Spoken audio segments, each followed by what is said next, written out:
I am so excited to show you how to hang wallpaper today. Wallpaper is like my favorite thing in life. So I'm gonna show you how to hang the navy MegMade Spot On wallpaper today.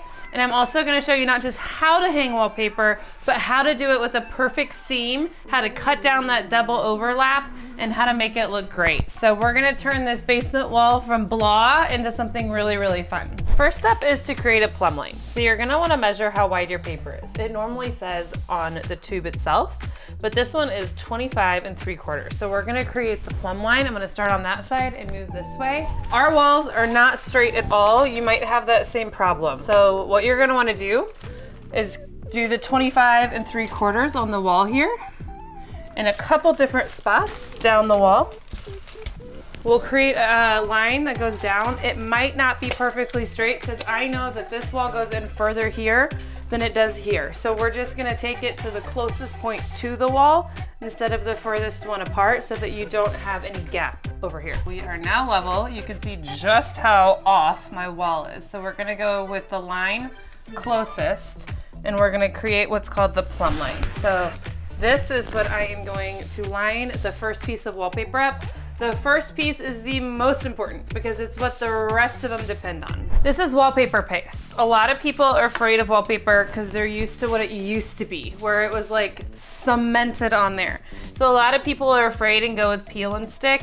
This is so much easier to put up than peel and stick because once this is on there, you can still move the paper. So we're gonna put this on here. I'm gonna go just barely past the plumb line. And I'm gonna go all the way up. This stuff wipes off of the wall easily. This one has a ton on it because it was really put down far into that bucket. But we're gonna put this on here pretty liberally. Great, we're gonna start piece one with an outlet. This paper is one that you paste the wall, not the paper. You can usually do either, although some papers are very specific as to how they want you to do it. So I am gonna put this all the way up here. And remember, my wall is not level. So I am not going against this wall over here. I am gonna line it up against my plumb line. So making sure, just confirming that my plumb line is right and making sure that this is perfectly level, and it is. So we are good to go.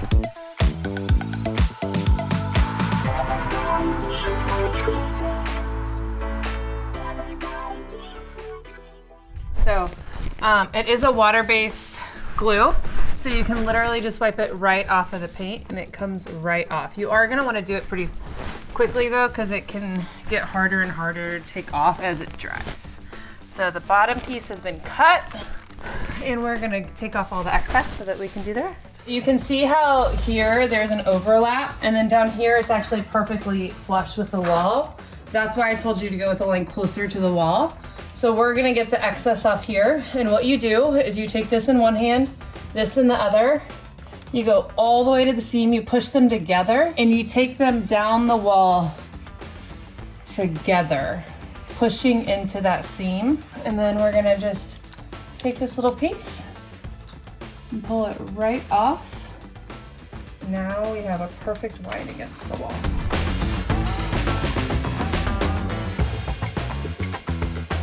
The MegMade paper has an inch overlap. So you're gonna see that this here actually is gonna overlap the paper ever so slightly, as a lot of papers do have. The reason I prefer paste over peel and stick is you can pull the paper back and forth. Once the peel and stick is on, it's on. And so this just has a lot more movement.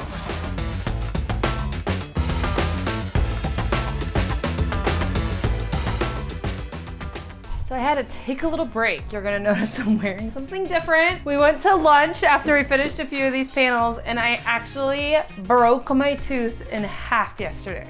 So all afternoon I had to have it fixed. Back at it today.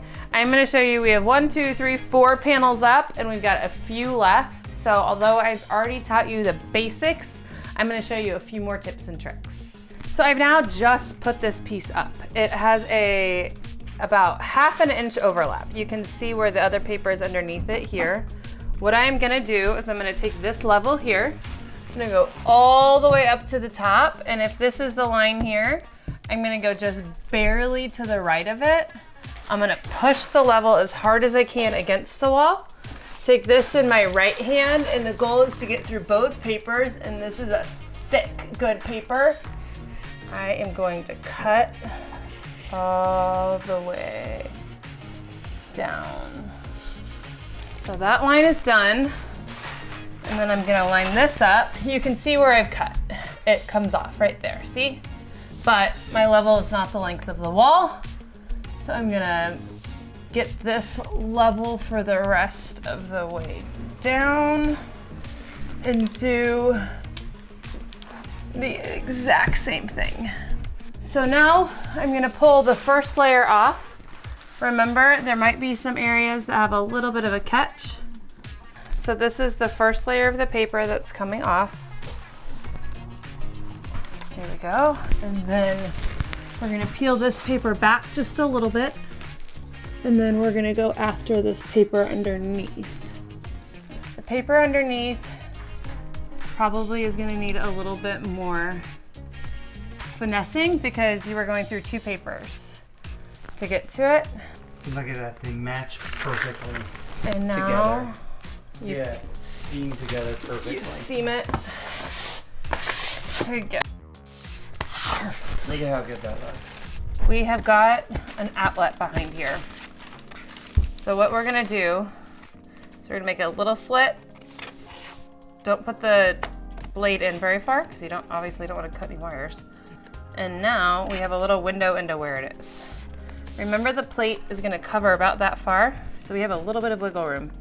But I'm literally pulling it slightly and I'm just cutting a little box. So I showed you how to cut on the wall over there. And doing the bottom seam and the top seam is very similar to the wall. So I'm right-handed. I'm gonna take the blade in my right hand. I'm gonna take the scraper in my left hand. And I'm gonna put this at the bottom in the crevice. Again, make sure you have very, very sharp blades. You're gonna go through a lot of blades.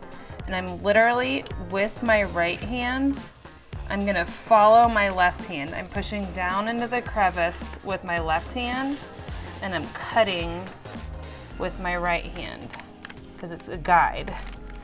And then, voila, you have a perfect edge. I like to cut on the bottom of the scraper because then you don't lose this little bit of paper. And on the top, I do the opposite. So on the bottom, I cut on the side. On the top, I cut on this side so that I'm as close to the trim as possible.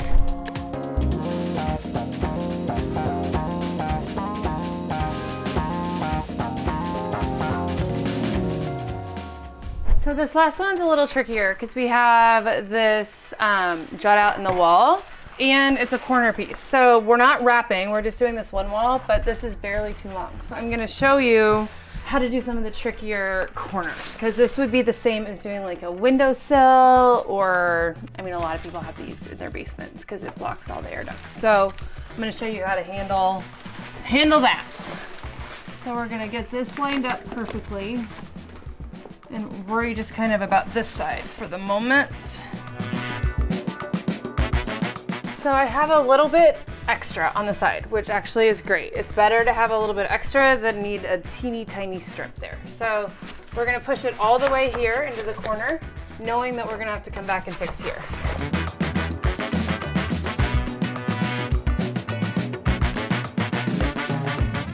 When you're doing a corner and you have like some paper you're gonna need to fold over here, it's smart just to get rid of the excess underneath so you're not playing with too much paper. So now that we have that gone, I'm gonna shove this down into the corners here, and then I'm gonna cut where the easy cut is first.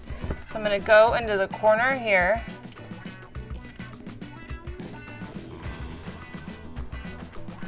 get this excess off. So now I have the bottom done, and I have this pushed all the way in on the edge here. Now it's time to tackle this area. I pulled this down because I'm gonna do this edge first. So I'm gonna push this all the way up. So I know that my edge is right here.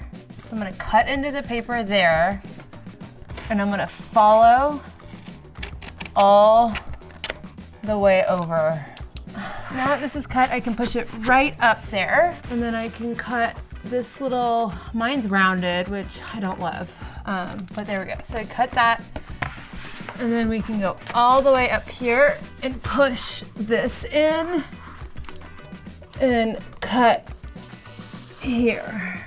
Just like I showed you, the left hand guides, the right hand cuts.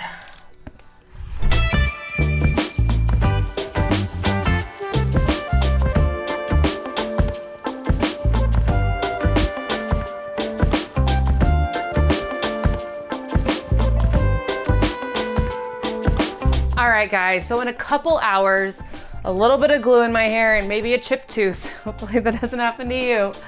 But this wall went from super basic and boring to super fun and playful. And I know that if I can make it, I know you can make it too.